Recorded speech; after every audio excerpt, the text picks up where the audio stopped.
Overthinking is a mental prison. Action is the key that unlocks the door. When you find yourself caught in the endless cycle of what if and should I, it feels as though you're walking in circles inside a room with no exits. Your thoughts become walls. Your doubts become locks. Your fears become guards standing at every corner. And the worst part is that this prison is invisible. No one else can see it, but you feel every inch of it pressing in on you, tightening your chest, fogging your mind, and making even simple decisions feel heavy. The more you think without acting, the thicker those walls become.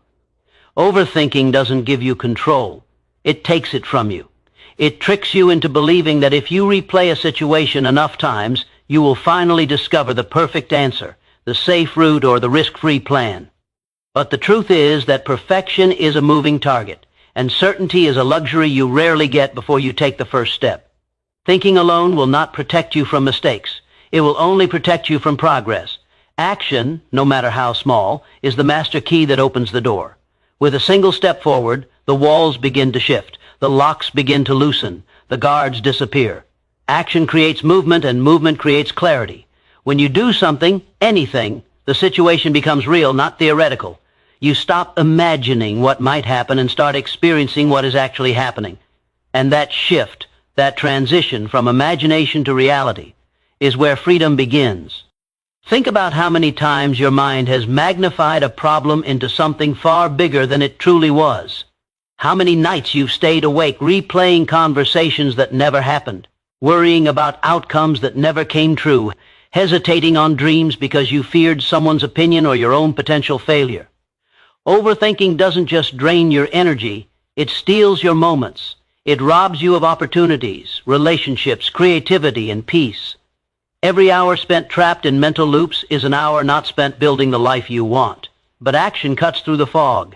It doesn't wait for courage. It creates courage. It doesn't require confidence. It builds confidence. When you act, you give yourself evidence. Evidence that you are capable. Evidence that you can handle discomfort. Evidence that you can learn, grow, adjust, adapt, and move forward. Your mind stops fighting you when your actions start supporting you.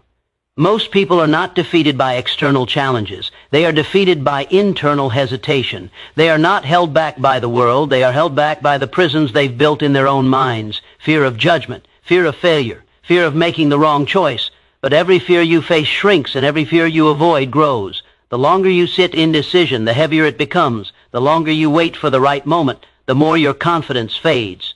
Action breaks that pattern. And action doesn't need to be dramatic. You don't have to overhaul your whole life overnight. A small step is enough to break the cycle. Send the message. Apply for the opportunity. Break the task into one tiny piece and finish that piece. You don't have to be fast. You don't have to be fearless. You just have to move. Because motion feeds progress, and progress feeds your belief in yourself. When you begin acting, your environment shifts.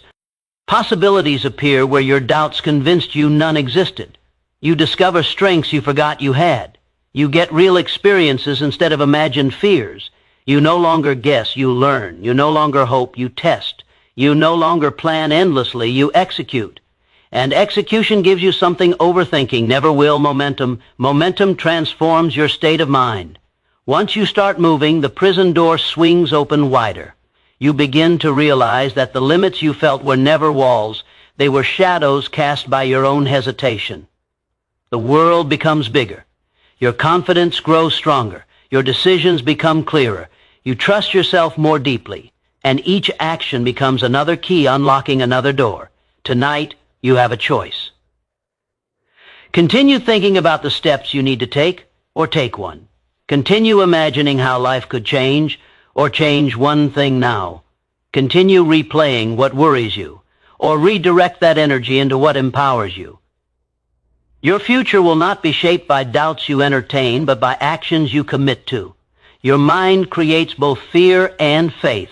Choose which one you will feed tonight.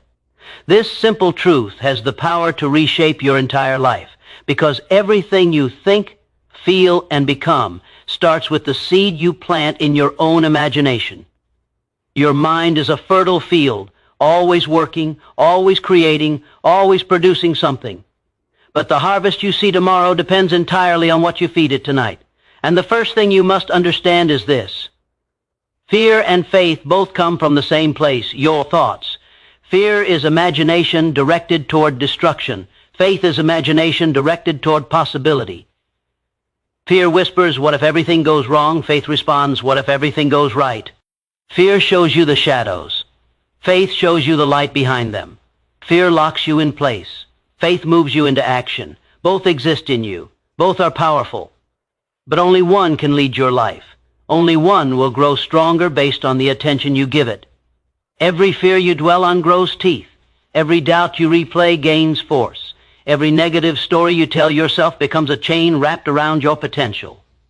Fear feeds on your time, your energy, your imagination, and eventually your identity.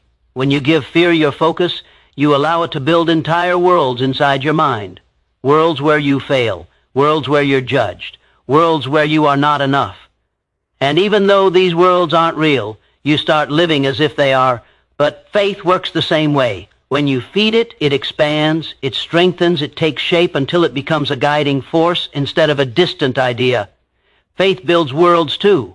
Worlds where you rise, where you grow, where you succeed, where you become the version of yourself you've been dreaming about. Faith gives you courage in the face of uncertainty. Faith turns obstacles into stepping stones and setbacks into lessons. It doesn't erase difficulty. It gives you the strength to face difficulty with purpose instead of panic. And tonight, especially tonight, you must choose which one you will feed, because your mind is listening to you more closely in the quiet hours. When the world slows, when the noise fades, when you are alone with your thoughts, your imagination becomes louder. This is where fear likes to creep in, whispering worst-case scenarios, replaying old mistakes, amplifying insecurity. But this is also where faith becomes possible, where you can look inward, breathe deeply, and choose thoughts that build you rather than break you. Your mind cannot hold fear and faith with equal strength at the same time. One will always dominate. And whichever one dominates will direct your decisions, your mood, your hope, your steps. If fear dominates, you hesitate. You settle. You shrink. You stay where you are because you believe moving forward is unsafe. If faith dominates, you advance, you reach, you grow, you attempt the impossible because you believe it might just be possible.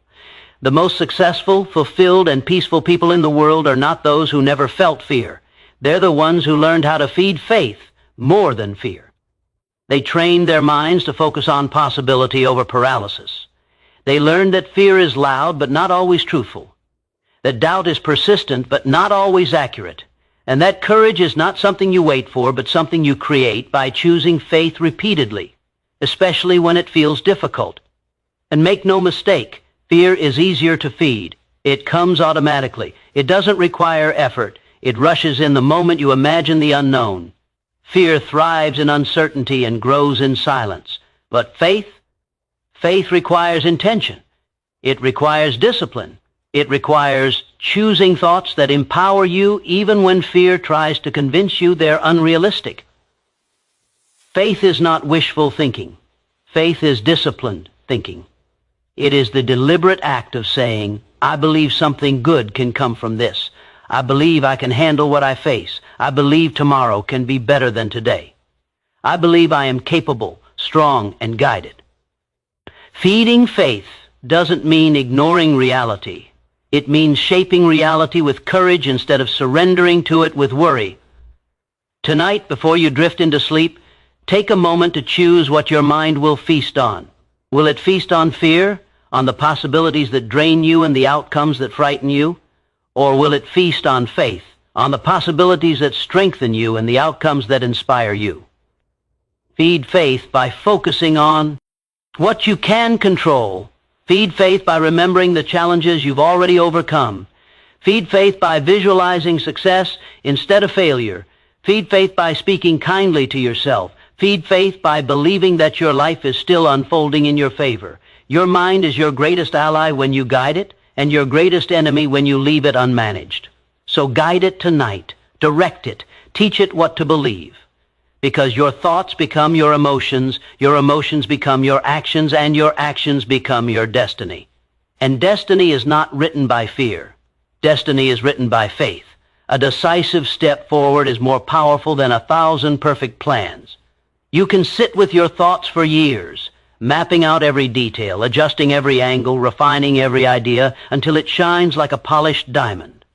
You can write plans in notebooks in your mind, on your vision boards, telling yourself that you're preparing, organizing, getting ready, but a plan, no matter